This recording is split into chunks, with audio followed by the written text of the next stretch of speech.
Kwentong OFW. Magandang gabi sa iyo, dear Binibini. Isa ako sa iyong masugid na taga-subaybay. Dahil sa palagi kong naririnig ang mga istorya ng iyong mga tagapakinig, ay nais ko ding maisalaysay sa iyo ang aking kwento. Kwento ng totoo kong buhay. Umpisahan ko ang aking kwento nung ako ay nasa 18 pa lamang. At sa batang edad kong iyon, ay lakas loob akong nag-abroad sa Oman bilang isang domestic helper na nakakaranas ako doon na makulong lang ako sa bahay. Hindi naman lingid sa atin na lalo na sa ating mga kababayan na nakapunta na at nakaranas sa Middle East na delikado, na lalo na ang mga kababaihang katulad ko. Dahil sa sobrang alala sa akin ng aking amo na babae, na Arabo din siya, na baka mapahamak ako. Kaya sinabihan niya ako na kahit sa kapamilya niya ay huwag akong magtiwala. Binilinan pa ako nito na huwag daw akong magbubukas ng pinto. Kahit alam nang nasa labas ng pinto ang pangalan ko at tinatawag ako. Maging kahit kamag-anak nila ang pumunta doon, sa bahay ay huwag ko pa ring pagbubuksan. Kaya kapag may nakatok sa labas ng pinto at isinisigaw ang pangalan ko, ay takot na ako at abot-abot na ang aking kaba, lalo na at wala ang aking mga amo sa bahay. Masasabing napakaswerte ko sa aking amo, Binibini, dahil pinoprotektahan nila ako. Pero pagkatapos ng kontrata ko ng 2 taon, ay pinilit kong makauwi kahit ayaw pa nila akong pauwiin dahil nagustuhan na nila ang aking serbisyo para sa kanila. Dinahilan ko na lamang na mag-aaral ako, kaya pinayagan nila ako. Pag-uwi ko sa Pilipinas ay nag-apply ako sa isang factory na natuklasan ko na halos hindi nalalayo ang aking sinuweldo sa abroad bilang domestic helper dito sa Pilipinas. Kaya napag-isip ko na tama nga lang ang aking desisyon na umuwi na dahil napakababa ng sahod ko doon. Masaya akong nagtrabaho sa pabrika. Na-feel ko na rin ang masarap din na alam mong uuwi ka na nariyan ang pamilya mo kapag uuwian mo sila galing trabaho. Hanggang sa may nanligaw sa akin na si Jeff dahil sa kakulitan nito at naging matiyaga sa panliligaw sa akin na kahit sabihin ko na mag-aaral pa ako kaya ayaw ko pa sanang tumanggap ng manliligaw ay napauo na rin ako sa kanya. Sinagot ko na rin siya, Binibini. Masaya ako sa piling ni Jeff, Binibini. Dahil sa mga bagay na hindi namin sinasadya at mangyayari ay nagkahiwalay kami na nagpadesidido ditong pumunta sa Taiwan at iwan ako nang dahil sa selos niya. Selos niya na hindi kinlaro sa akin kung bakit at paano. Basta nang makita niya na may isang lalaking pumunta sa bahay upang ligawan ako, ay doon na siya nagselos. Ipinakilala ko naman sa kanya ang lalaking pumapanhit sa akin ng ligaw at sinabi kong siya ang aking boyfriend. Ngunit ganun pa din, di pa rin siya nagbago ng pasya at hiniwalayan niya pa rin ako. Tuloy pa rin ang buhay ko, Binibini. Hindi ko na rin siya inintindi. At nang isang araw na may bisitang babae ang aming ina. Kaibigan niya ito at nang makita niya ako ay hinikayat niya akong mag-Japan dahil may anak daw siyang nagja-Japan. Noon ay uso pa ang pagja-Japan ng mga kababaihan binibini bilang isang Japayuki. Nag-training ako binibini. Mahigit din 2 taon ang ginugol namin dahil bukod sa training at kailangan naming matuto magsalita ng Nihongo. Iyon yung tawag sa salita ng mga Japan upang pagdating namin sa aming pagtatrabahuan ay may alam kami makipag-communicate lalo na kung kailangan sa pagsasalita sa aming mga guest. Hanggang sa natapos na ang training ko binibini at malapit na kaming umalis papuntang Japan. Habang nalalapit na ang pag-alis namin ay hindi ko maipalawanag ang aking nararamdaman dahil sa hindi ko alam ang naranasin ko sa aking magiging trabaho doon. Nadagdagan pa ang alalahanin kong iyon binibini nang mabalitaan kong may Marie Chris Joson na isang Pilipinang entertainer sa club o Japayuki na namatay sa edad na 23 sa kanyang trabaho. Nabalitaan na lang daw ito na dinala sa ospital at na maka5 buwan sa Japan. At ayon sa kanyang cause of death, siya raw ay nagkaroon ng hepatitis. Nataliwas sa nakita ng mga kaanak nito sa bangkay ni Marie Chris nung inuwi na siya dito sa Pilipinas. Dahil sa maraming pasa ang katawan nito, ay pina-autopsy ng kaanak niya ang kanyang bangkay na napag-alamang maraming tama ng bugbog sa katawan si Marie Chris at may isang saksak sa kanyang katawan na ang tuluyang nakapagpatay dito ay ang torture at mawala ng hininga ay isang malakas na tama sa ulo na ginamitan ng isang matigas na bagay. Dumating na nga yung araw na kinakailangan ko nang umalis binibini. Nakita ko ang mga mata ng aking magulang na mugto sa kaiiyak. 2 beses kong aalis sa ating bansa pero hindi ko alam kung bakit halo pa rin ang aking nararamdaman. Sa isip ko, kung maaari lang na manatili sa bansa natin upang makasama ang aking mga kaanak, hindi ko na nanaisim pang umalis. Kaya naman sa pagtaligot ko na lang sa kanila, saka tumulo ang aking mga luha na napakabigat ng nararamdaman ko sa aking dibdib, lungkot at pangamba. Pero nanatiling ayaw ko pa ring humakbang, pati ang aking mga paa. Agad ko na ring inalis ang aking pangamba dahil kailangan kong maging matatag para sa aking pamilya. Dahil iyon ang aking armas, ang maging matapang. Nang nakasakay na nga ako sa eroplano at umupo ng dahan-dahan, ay napapikit na ako. Nang mga ilang oras ay nagising na lang ako nang nakita ko na naghahanda ng bumaba ang aking mga kasama sa eroplano. Nang may sumalubong na nga sa aking isang van at pinapasok ako nito. Kinaumagahan ng gabi ay nagready na ako ng mga dadalhin ko dahil unang gabi ng aking pagtatrabaho. Sa una ay naiilang ako sa aking unang trabaho at kinakabahan. Pero dahil sa mausisa ako sa mga ginagawa ng aking mga kasama, ay natuto agad ako ng gawain bilang entertainer sa club. Sa totoo lang binibini, bilang isang Japayuki, ay ako yung hindi sanay na nainom at nagte-table. Ganoon din sa aking mga guest.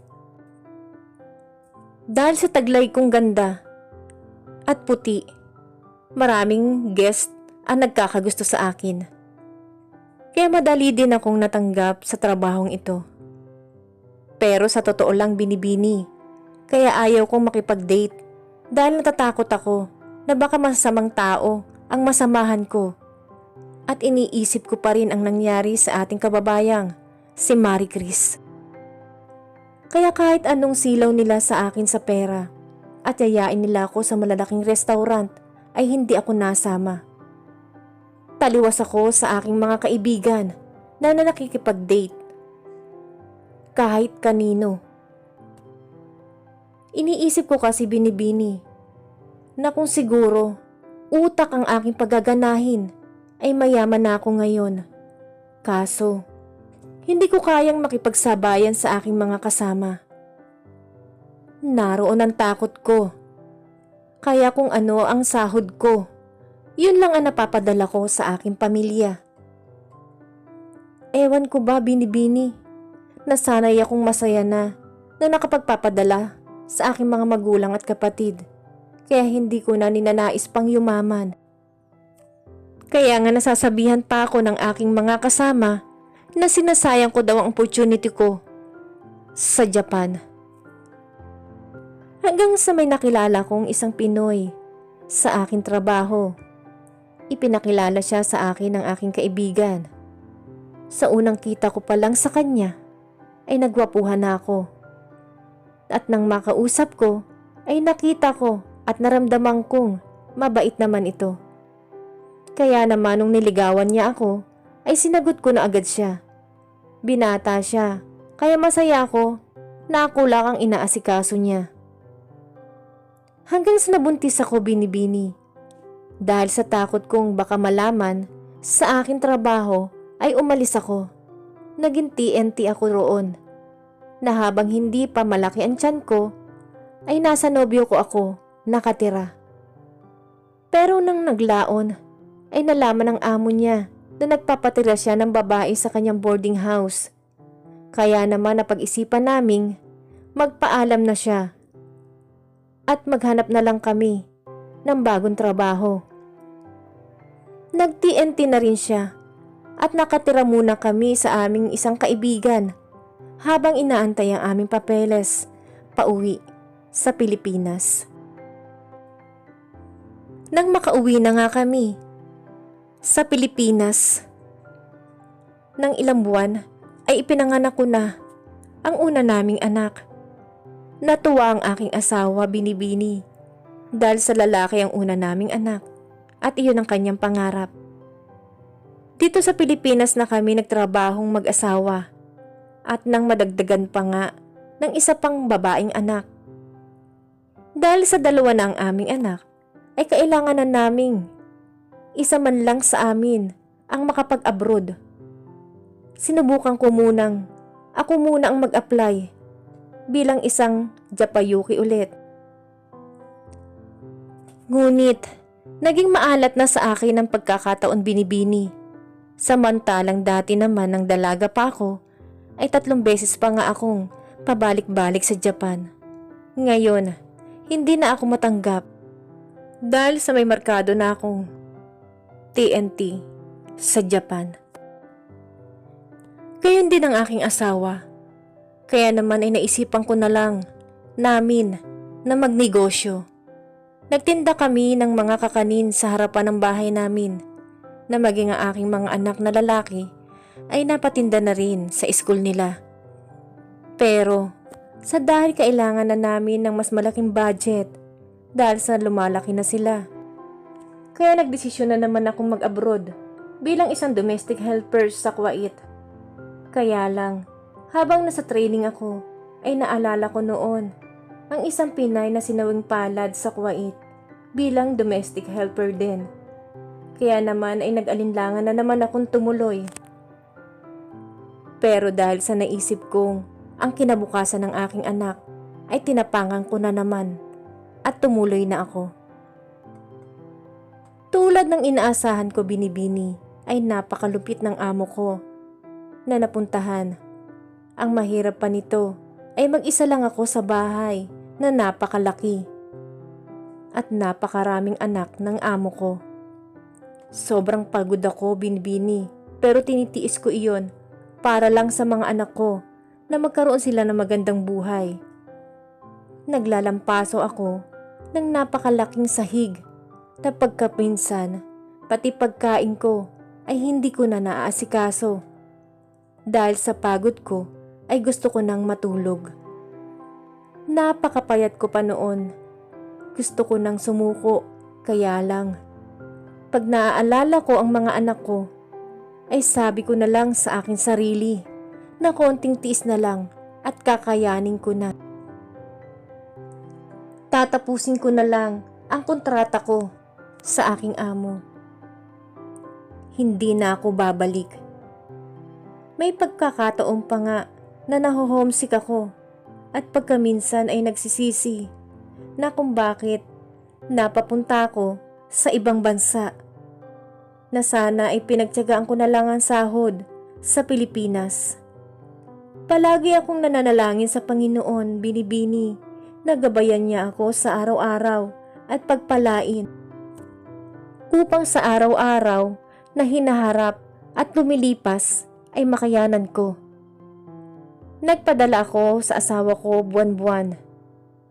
Napakaminsan pa nga ay nadidelay ang pagpapadala ko, kaya minumura ako nito.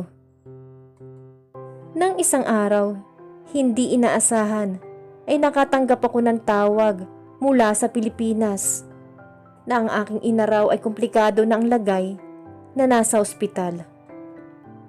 Gusto ko nang umuwi ng oras mismong iyon, Binibini, kung hindi lang talaga nasa malayo ako. 1 buwan na lang pati ang inaantay ko upang mag-end contract na ako ay makakauwi na ako sa atin. Nung una, ayaw akong payagan ng amo ko kahit anong pilit ko, pero bandang huli ay pumayag na rin sila, pero sa kondisyon na hindi nila ibibigay ang 1 buwan kong sasahurin. Mas pinili ko iyon na hindi nila ako bigyan ng sahod dahil sa pag-aalala ko sa aking ina. Habang nasa eroplano ako, Binibini, ay hindi ko na alam kung anong mararamdaman ko ng sandaling iyon. Naghahalo na kasi ang emosyon ko na naroon na ang sabik at lungkot para sa aking ina, na naawa rin ako sa sinapit nito at pagka-ospital. Umuwi akong wala na lang mang-ipon dahil sa ipinapadala kong lahat sa asawa ko. May usapan kasi kaming ipapagawa niya ang bahay namin. Nang nasa bungad na ako ng bahay namin, ay nadismaya ako dahil walang bakas ng pinagpagawaan ng bahay ang nakikita ko. Kaya dali-dali akong pumasok sa loob at nakita ko nga ang aking mga anak. Agad na sulumubong sa akin at yumakap. Na ang aking asawa ay tila gulat. Nasa akin ay nakita ako. Dahil nga naman ang alam niya ay sa 1 buwan pa ako uuwi. Nang sinalubong ako ng asawa ko at yayakapin, ay umiwas ako. Sa halip ay tinanong ko siya kung nasaan ang perang ipapagawa niya raw ng bahay. Ngunit hindi lang ito umimik. Kaya doon na ako nag-umpisang lumuha, Binibini, dahil napakasakit para sa akin ang ginawang panloloko ng aking asawa. Lalo na nang maisip ko kung saan din napupunta ang bayad sa paupahan naming bahay. Tinanong ko siya kung saan napupunta ang renta sa bahay. Bukod pa sa pagpapadala ko sa kanya, na nagtatrabaho din naman siya at may sahod din. Doon ko na nalaman sa aking anak na tila may babae ang aking asawa dahil naririnig daw niya itong may katawagan palagi. Doon na ako nanlumo sa sarili ko, Binibini, dahil sa inalala ko ang hirap at pagod ko sa abroad. Ay ito pang sitwasyon ang mauuwian ko. Kaya naman hanggang sa ngayon ay nawalan na ako ng amor sa kanya. Wala na akong pakailam kahit na alam kong may babae siya. Hinayaan ko na lang siya at ipinaramdam kong nanlalamig na ako sa kanya. Doon ko na napatunayan na pag wala na talaga ang tiwala ng isang tao, ay hindi na nito maaari pang ibalik kahit ano pang gawin nito. Naisipan kong mag-apply ng trabaho dito sa atin, Binibini. Hindi na ako nag-isip mag-abroad.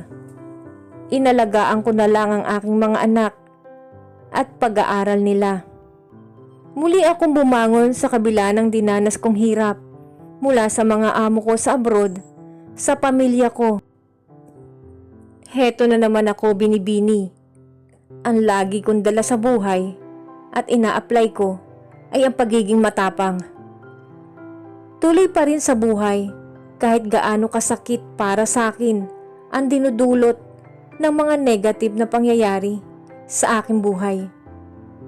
Sa ngayon ay nagpapaaral ako ng college. Ang isa ko namang anak ay tinutulungan na ako nito sa kanyang negosyo upang makatulong siya sa pang-araw-araw naming pagkain at pangangailangan. Pinagbuti ko na lang ang aking trabaho nang sa gayon ay malibang din ako at puro positive na lang ang maisip ko. Hanggang dito na lang binibini ang kwento ng aking buhay at sana kapulutan ng aral ang aking kwento. Nagmamahal, Kayla. Sa'yo sender, maraming salamat sa kwento ng iyong buhay at sana'y nakapagbigay ng aral, inspirasyon at pag-asa sa ating mga tagapakinig ng Dear Binibini at True Love Heart Confession.